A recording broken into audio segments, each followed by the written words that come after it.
Baiklah Bapak Ibu, Assalamualaikum warahmatullahi wabarakatuh. Waalaikumsalam. Pada sesi ini kita akan masuk pada simulasi kasus korupsi dalam bentuk bermain peran. Nah, Bapak Ibu suka ya kalau kita melakukan peran, jadi suasananya akan lebih hidup kalau kita belajar melakukan role play. Nah, tujuan kita melakukan role play itu di sini karena kasus korupsi itu untuk menciptakan pegawai negeri dan penyelenggara negara yang berintegritas. Kemudian dengan misi untuk memperkuat ketakwaan dan kecintaan terhadap tanah air, menanamkan nilai anti korupsi dengan menekankan kesederhanaan, kegigihan, keberanian, kerjasama, kedisiplinan, keadilan, kejujuran, bertanggung jawab dan kepedulian, serta menumbuh kembangkan kebiasaan perilaku baik. Nah, strateginya di sini, jadi kita membuatkan konsep yaitu Bapak Ibu memerankan berpura-pura menjadi orang lain. Kita bikinkan skenarionya. Nah, di sini kita buatkan aturan main. Bapak Ibu kalau selaku pemain tentunya akan melakukan aksi, ya, masuk sesuai peran yang dipilih. Teman-teman yang lain, jadi kalau ada dua orang yang saling bertanya jawab, teman-teman yang lain penontonnya, kemudian para pemain itu bisa melakukan improvisasi, jadi tidak letterlek sesuai yang tertulis, kita bisa masuk ke dalam peran itu dalam kerangka alur. Nanti selanjutnya kita akan melakukan diskusi atas penampilan teman-teman yang tampil, dan nanti kita akan berikan pengalaman masing-masing dan kita bikinkan kesimpulan sebagai rencana aksinya. Nah, di sini dalam melihat sikap yang diambil itu misalnya contoh-contoh, ya. Kalau kita menemukan penyimpangan di lingkungan kerja, misalnya ada perjalanan dinas fiktif atau overlap, apakah ada pengadaan mebeler yang bukan dalam kondisi baru atau second hand. Nah, apa sikap Bapak Ibu yang diambil? Apakah akan mendiamkannya saja atau Bapak Ibu memilih untuk melaporkan kepada internal di kantor, ya SPI-nya mungkin, atau menyeberang keluar melaporkan kepada eksternal seperti ke kejaksaan. Nah, kemudian pada kasus 2 mungkin ada penerimaan uang dari vendor atau dari pihak-pihak lain. Nah, ketika melakukan tugas, apakah Bapak Ibu akan memilih sikap yang mana? Apakah ini kita laporkan atau tidak? Dilaporkan kepada atasan atau kita laporkan kepada unit pengendalian gratifikasi? Atau kasus yang ketiga, misalnya kita pada saat melaksanakan tugas, kita butuh akses cepat. Apakah kita akan melakukan jalur yang beresiko? Nah, tentu itu sikap sesuai dengan konsep dan pemikiran Bapak Ibu masing-masing. Jadi pada kesempatan ini Bapak Ibu saya akan bagi kelompoknya. Saya beri waktu selama 45 menit untuk mengonsep, kemudian mungkin berlatih sebentar untuk kemudian bisa tampil. Nanti dari penonton yang mengamati itu kita akan bikinkan suatu sikap, pernyataan sikap dan komitmennya.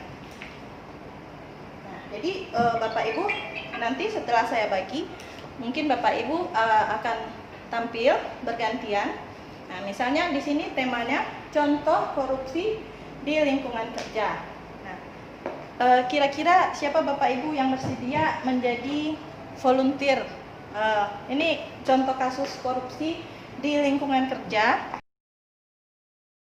Sekarang Bapak Ibu siapa yang bersedia untuk tampil nih? Volunteer siapa kira-kira yang mau maju duluan?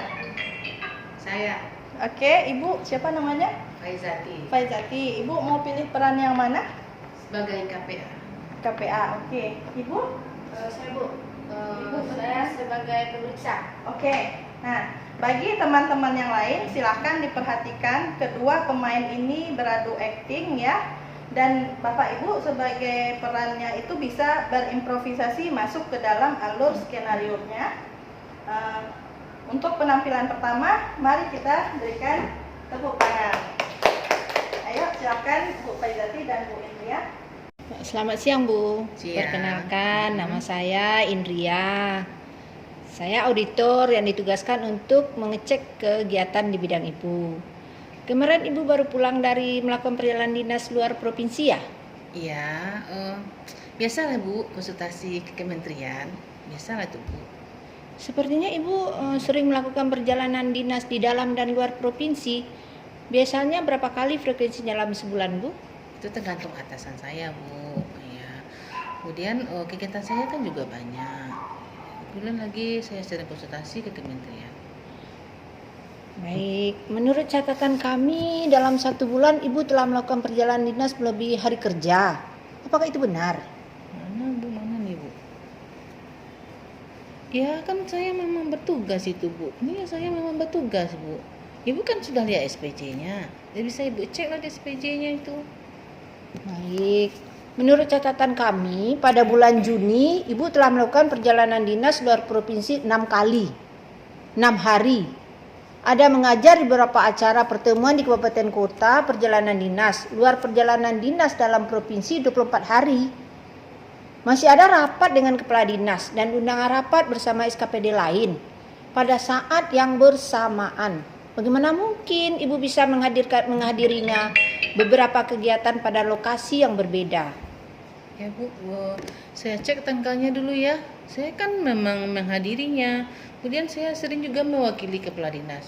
Sudah saya buka, saya pergi, saya tinggalkan acaranya sama staf. Itu kalau kabupaten kota yang berdekatan Bu. Misalnya dari Kabupaten Padang Pariaman ke Kota Pariaman atau dari BIM langsung ke Kabupaten Padang Pariaman.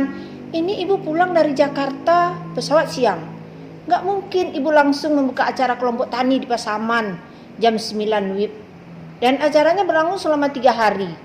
Kan lokasinya jauh Bu, butuh waktu setengah hari. Sesuai yang tertera dalam SPJ, keesokan harinya Ibu langsung pula mengisi acara kelompok tani di Kabupaten Pesisir Selatan. Dan semua itu tidak rasional sama sekali. Tidak masuk akal Ibu bisa berpindah secepat itu. Bukan begitu Bu, kan saya memang benar-benar melakukannya. Coba saya kan benar-benar hadir itu Bu. Nanti kalau sudah saya hadiri, nanti kan saya kan digantikan oleh staf saya itu Bu. Ibu ini ngeles terus. Ini bayaran kepada Ibu sudah timpang tindih loh, bukan double lagi, malah triple. Coba Ibu ingat-ingat dulu. Boarding passnya Ibu memang jam segitu kan? Ibu berangkat sama siapa? Nggak ada yang mendampingi ya? Ya, saya pergi sendiri lah Bu. Sama ada juga sama sopir Bu, sama sopir. Berarti Ibu ke daerah nyetir mobil sendiri? Tidak dengan sopir ya? Iya dengan sopir juga Bu, ada dengan sopir itu Bu. Kenapa jumlah hari SPPD-nya beda? Ibu selama 3 hari, sedang sopir cuma 1 hari. Ke kabupaten selanjutnya siapa yang bawa mobil? Ya kan saya butuh sopirnya untuk berangkat aja Bu. Nanti sedang nginap di sana, nanti kan saya nebeng sama teman, ntar pulang naik travel Bu. Loh, kok jawaban Ibu berbeda terus ya? Nggak sinkron kejadiannya. Sesuai bukti SPJ, ada pembayaran BBM ke masing-masing daerah untuk 3 hari PP. Berarti bolak-balik dong. Berarti yang benar yang mana Bu? Bu, saya lupa Bu. Oh, tapi saya lupa itu Bu. Nanti saya cek dulu tanggalnya Bu ya. Saya menemukan bukti struk pengisian BBM di SPBU Kabupaten Pasaman Barat. Sedangkan perjalanan dinas cuma sampai di Kota Pariaman. Dan bil hotel di daerah yang sama. Sebenarnya Ibu berangkat kemana Bu? Ya sudah acara kan bisa. Saya pulang kampung Bu, pulang kampung tuh Bu. Biasalah Bu, saya kan banyak kegiatan. Sudah ke daerah itu saya bisa ke daerah lain. Pemeriksaan SPJ menunjukkan Ibu menggunakan fasilitas hotel. Mana yang benar? Ibu bekerja sama dengan petugas tempat pengisian BBM dan hotel tempat menginap. Ya kan tarif hotel lebih itu Bu, lebih murah dari pembayar 30%.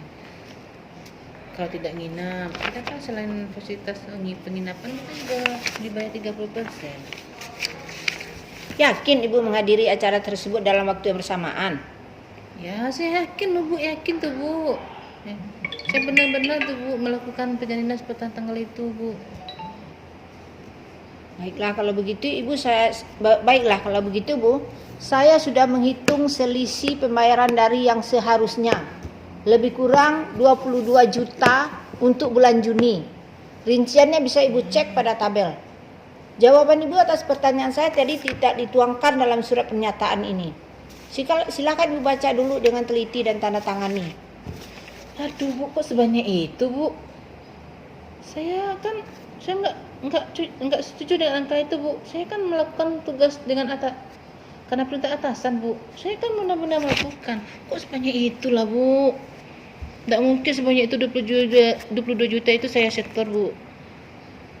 Apakah Ibu mengetahui batasan dan kriteria perjalanan dinas yang bisa dibayarkan?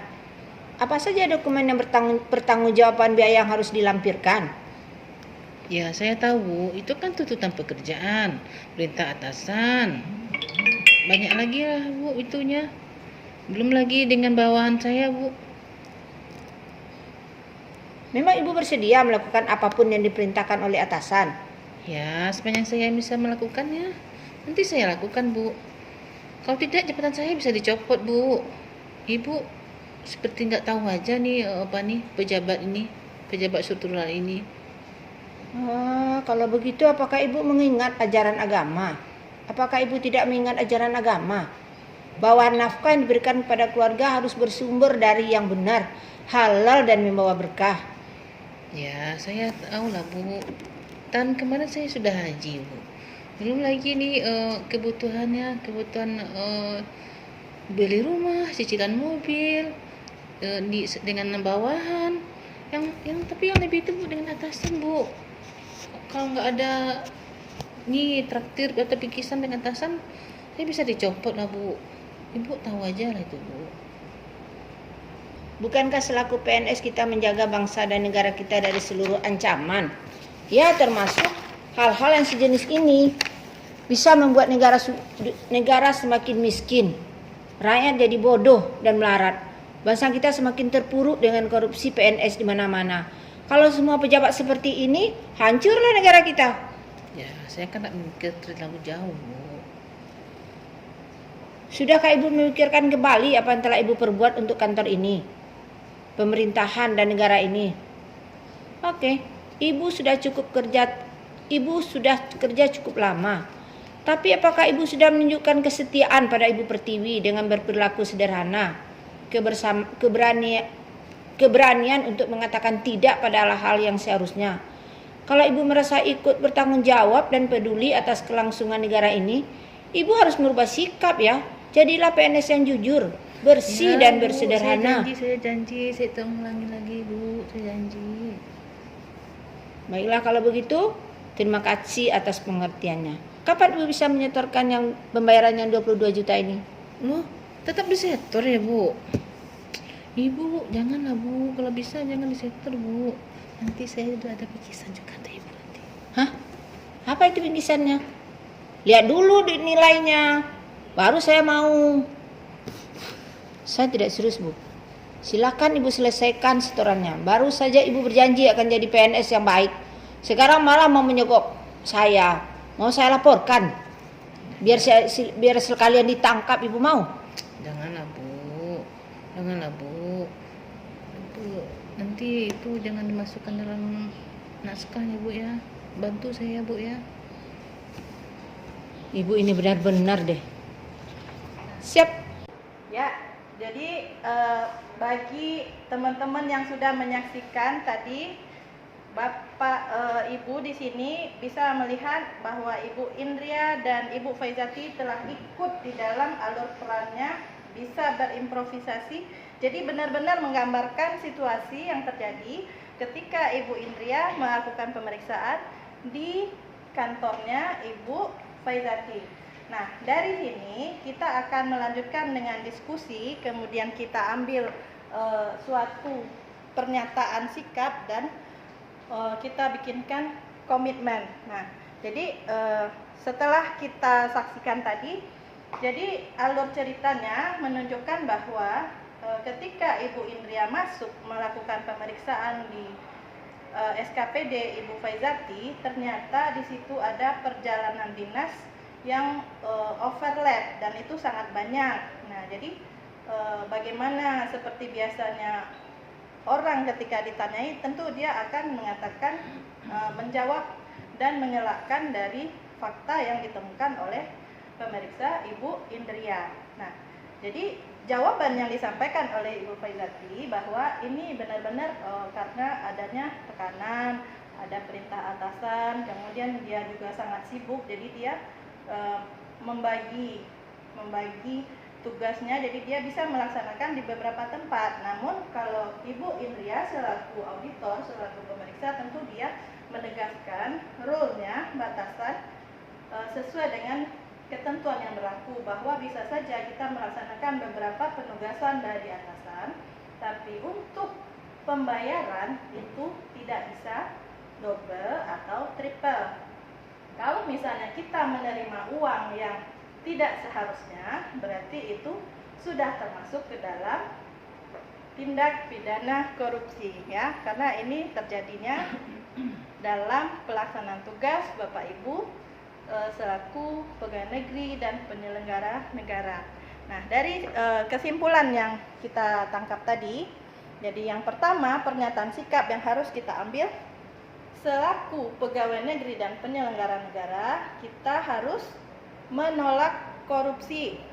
Yang kedua, kita harus mewujudkan ASN yang berintegritas, profesional, netral, bebas dari intervensi politik, bersih dari korupsi, kolusi, dan nepotisme. Nah, yang kedua, komitmennya tidak akan mau terlibat kegiatan berisiko dan melanggar aturan. Nah, tadi Ibu Faizati mungkin ada tuntutan atau ada permintaan dari atasan mungkin, ya. Jadi tentu kita harus menanyakan lagi kepada diri kita, kita sanggup berbuat itu. Apakah kita bisa atas perintah melakukan sesuatu sedangkan itu beresiko bagi dirinya dan keluarganya. Nah, yang kedua, berarti Ibu Faizati seharusnya menolak hal-hal yang diperintahkan atasan jika berlawanan dengan integritas. Dan yang terakhir, tentunya harapan kita bisa menyampaikan kepada rekan-rekan di lingkungan kerja tentang praktek-praktek tindak pidana korupsi yang berdampak penjatuhan sanksi bagi kita selaku pegawai negeri dan penyelenggara. Nah, demikianlah untuk sesi role play hari ini. Secara keseluruhan teman-teman telah melaksanakannya dengan baik. Terima kasih banyak. Saya ucapkan terima kasih. Wabillahi taufiq wa hidayah. Assalamualaikum warahmatullahi wabarakatuh. Wujudkan ASN keren tanpa korupsi.